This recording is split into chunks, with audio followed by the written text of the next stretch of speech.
Hey guys, welcome to the Daily Word Bible Study, a plain and simple book by book, chapter by chapter, and verse by verse study through the entire Bible. We are currently in Matthew chapter 23, and we're winding down. We're marching close, just days away from. Oh, excuse me. We're marching days away from this time, from Matthew's standpoint. We're just days away from Jesus being arrested. But in this chapter, Jesus is going to give one of the most scathing rebukes of the Pharisees, the religious leaders. And I'm going to add religion, hypocrisy. A lot of religion makes hypocrites. It produces hypocrites. When you are so stringent, like for example, religion, the term religion is basically just an observance. And of course, so a lot of times I know Christians do not like to say that they are religious. You are very much religious. Every Sunday at the same time, you go to church, you do the exact same things every Sunday at church. And it's not that at this point, it's not that it's bad or good. My point is that's religion, an observance. You do it every, it's clockwork, right? You go to, whatever the church is, they have their religion, and they do things, religiously, as they say.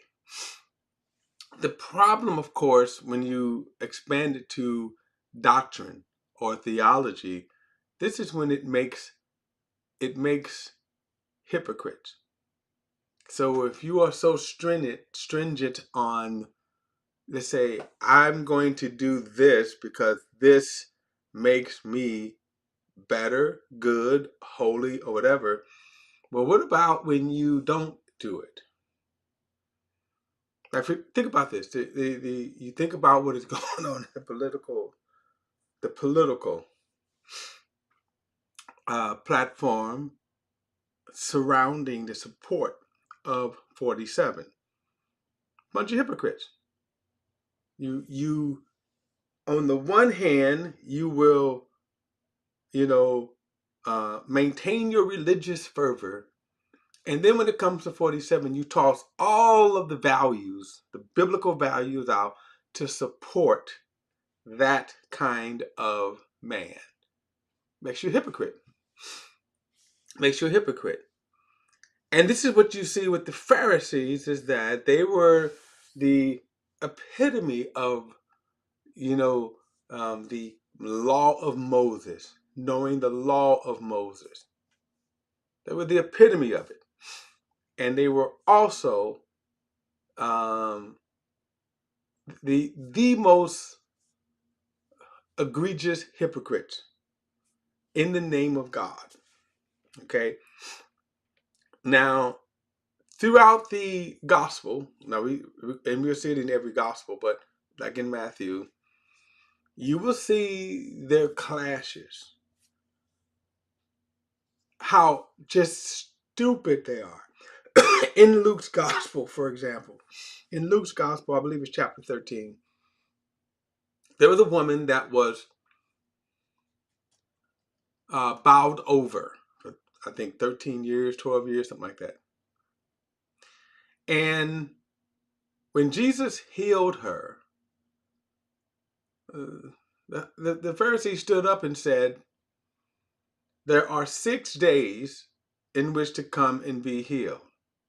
In other words, not on the Sabbath day. In other words, it was so, again, just callous towards the woman that in his mind, and a lot of times religious people do that, in their mind, they think God They think God is more concerned about whatever religious doctrine they're part of. And I'm going to take a little time to do this. There are people that think that God is more concerned that you get dunked in water than anything else. That's the most important thing. You have to get baptized in water. And if you don't get baptized in water, no matter what the circumstances, you're going to go to hell. And there's a lot of people that think that way. Forget the thief on the cross. No. But here's where the hypocrisy coming at. You know what some of the people say about when they preach their baptism, that you you have to get baptized in water, and you say, well, what about the thief on the cross? Well, who's to say he didn't get baptized after all? But he was a thief. I mean, it's just always amazing. The Pharisees, we're going to see this in the end. And by the way, Jesus blasted them when he said that about the woman who had gotten healed on the Sabbath day. Which, by the way, if you stop and think about it, the Sabbath day was supposed to be a rest. And how can you rest if you're bogged down with illness? But anyway, I'll say this and I'll get right into it. And we're going to come up on this, that when Jesus, the Pharisees, again, remember, they are the epitome of piety. They know the law, they cite the law. Outwardly, they keep certain aspects of the law. And I must emphasize that because they're hypocrites. They make a deal with, they make a deal with, they make a deal with, where's my thing here? Let me see here if I'm doing this right. All right. They make a deal with Judas, one of Jesus' disciples. They make a deal with him to betray him, and they were going to do this secretly. In other words, they were going to do this secretly because they didn't want a riot. So they do that, and then when they come and they arrest Jesus, Judas has an attack of conscience. He goes to the Pharisees while they're gloating, and he says to them, we have betrayed innocent blood. We have betrayed innocent blood. You know what their response was? They said, well, what's that to us? That's on you. Okay, so their thing is, well, that's your problem. And get this, Judas throws the 30 pieces of silver that he received from them. He throws it on the floor and he runs out and hangs himself. Now watch this. The Pharisees then, they deliberate. They says, oh, well, what are we going to do with this money? Now watch this. They said, we can't put it back in the treasury. That would be breaking God's law. And they deliberated. Well, what are we going to do? We can't put it back. That would be breaking God's law. And that's when they decided to buy a potter's field and put the money there. Now think about this. They bought about. Now, that's the hypocrisy, the idiocy of hypocrisy, because they were so concerned, so consumed that we cannot use the money that we lied, framed an innocent man, let alone the Son of God, that we can't use that money because that would be breaking God's law, as if God would have given them an attaboy. Yeah, yes, right on, right. That's the hypocrisy of religion. Now, Jesus has been fighting with them all throughout the ministry. And so he's going to kind of like let them have it in this chapter. So let's bring it up here.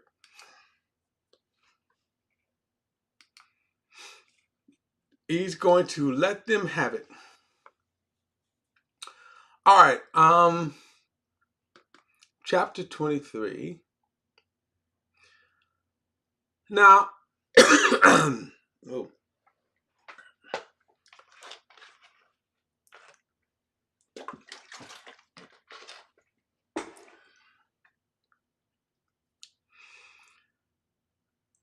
verse 23 says, "Then Jesus spoke to the crowds and to his disciples." Now, this is, remember, he's going to put them on blast to the crowds. He says, "The scribes and the Pharisees are seated in the chair of Moses. Therefore, do whatever they tell you and observe it, but don't do what they do." Now, I want to say things like here. Now, this is some wisdom sometimes people need. Notice, in a sense, what he is saying. Respect the chair. The scribes, he says, are seated in Moses' seat. In other words, they're leaders. God didn't put them in there. If you remember the Pharisees, along with the Sadducees, you can even say the Sanhedrin was, they came to power under Rome. Now, you could date the Sanhedrin probably further back. In other words, the 70 elders of Israel, since probably have always been around since the beginning of Israel. But in terms of its current form, Rome established that. And then the political side of Rome established, in fact, Herod, which is called the Herodians here, the followers. And so because of that, he says, in a sense, respect the chair. I want to say that because in churches, even if it's a wrong church, we have the freedom. We have the freedom to, you can go any church you want. And that's it, I guess, in America. Now, if you're in a particular location where you don't have kind of choices, like big cities, you're going to have greater choices. And that's one of the things that even happened in our kind of religious climate. Denominations have lost members to the independent church because they got away from the stringent, sometimes boring religious practice. And then you have a megachurch that will sprout up. It doesn't start as a megachurch, but they start, and people are excited about the church. But of course, as with all churches, they do go through the challenges of people, disgruntled people who don't like what's going on in the church, whether good or bad. I'm saying whether good or bad. What I'm going to say is that always be respectful to your pastor. Always be, don't, if you do not like your church, leave. We have the kind of the freedom for that. In this climate, you didn't. Think about this. In Israel, the only religion that was there was Judaism. And of course, in your town, then the only outlet was the synagogue. So you didn't have choices. You didn't have choices to say, well, I'm gonna leave this synagogue and go to the next one. Unless you like move to another city, then you can say, okay, I'm gonna go to a synagogue there. Believe it or not, after oftentimes, especially in the beginning of the churches, you usually would have maybe one church to a city. And of course, if it was a larger city, the possibility of having different churches, but this on the smaller scale, you maybe have one church. So again, you didn't. So if you didn't like what was going on in that church, it's like, oh well. And then when you get into the Roman Catholic Church era, which lasted over 1,000 years, there were no other churches. It was the Roman Catholic way. And so what happened in the Roman Catholic era, when you get into the 13th century, you started hearing the rumblings because of the corruption in the Catholic Church. You get over into the 15th century, of course, with the rise of Martin Luther. I mean, things were bad. And there was a lot of disgruntled. That's when you had Martin Luther, who nailed what he called his 95 Theses on there. His complaints against the Catholic Church. And ultimately, that's what kind of sparked the Protestant break from the Roman Catholic Church. There was another big major break a few centuries earlier in the 10th century, what was called the East and the West. And now you would see that as the Greek Orthodox Church. The Greek Orthodox Church. And it's basically the sister church to the Catholic Church, although they wouldn't use that language. But when you look at the Greek Orthodox Church and you look at the Catholic Church, you don't see that much difference. There is difference, but it's like, okay, they pretty much do the same thing. Okay. So it wasn't until the Protestant break where you start seeing the different denominations.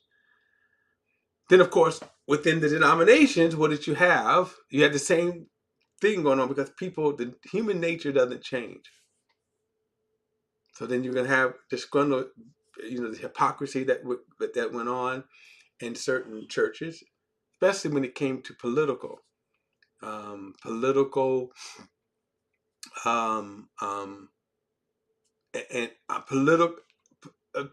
churches influenced by politics. And then when people are in power, remember the thing called the Salem witch trial?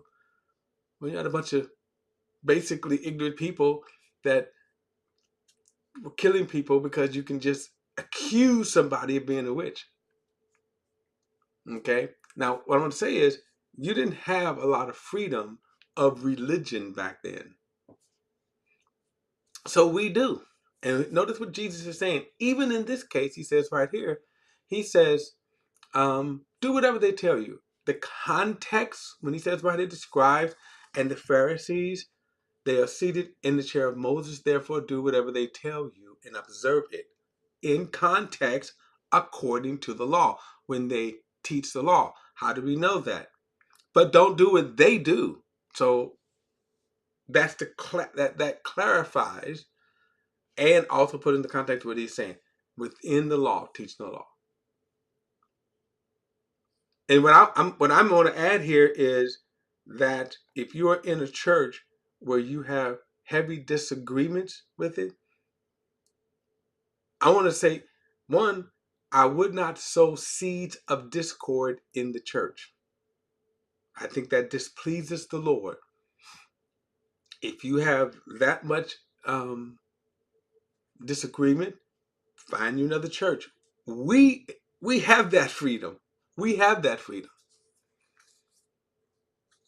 Or be respectful and don't sow seeds of discord.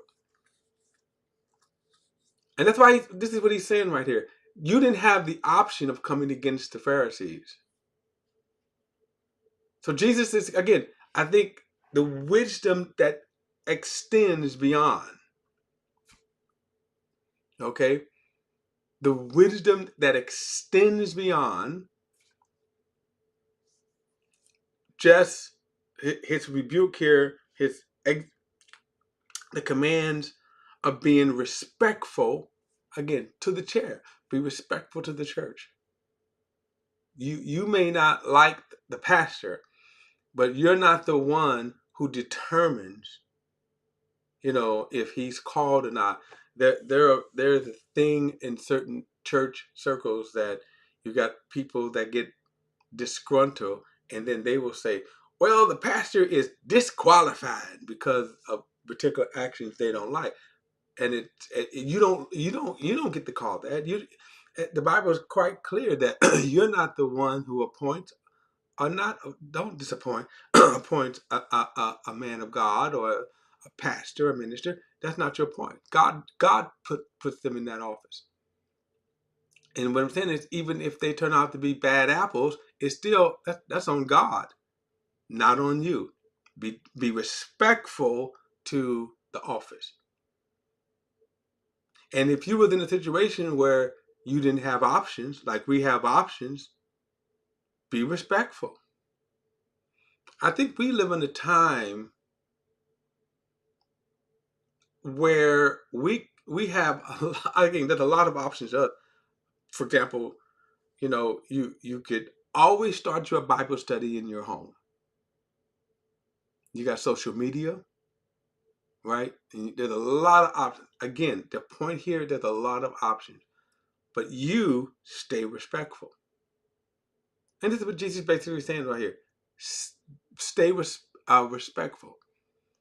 And of course, again, they didn't have the options that we have, where we can go to another church. All right, we're going to obviously pick it up in the next study. We're going to continue. But I wanted to kind of point that out because we could be, I know when I was younger, very foolish, very combative. Sometimes I wanted to get my point. I thought I was always right, and I would get my point over. And let me just say that sometimes it wasn't wisdom, it wasn't wisdom, you know. So the hindsight here, as you can say, if you wish I could go back and change a lot of stuff, that would certainly be one of them. That would certainly be one of them. Because it didn't, first of all, it didn't achieve what I thought it was going to achieve. It certainly didn't accomplish, you know. As I said, respect the office. All right, guys, we'll pick up with this in the um, in the next study. Don't forget to like and share this video and subscribe to BP, the Bible Perspective, and the Bible Plain and Simple. If you have a thought or comment, add it to the comment section below. All comments are welcome. And I will see you in the next study.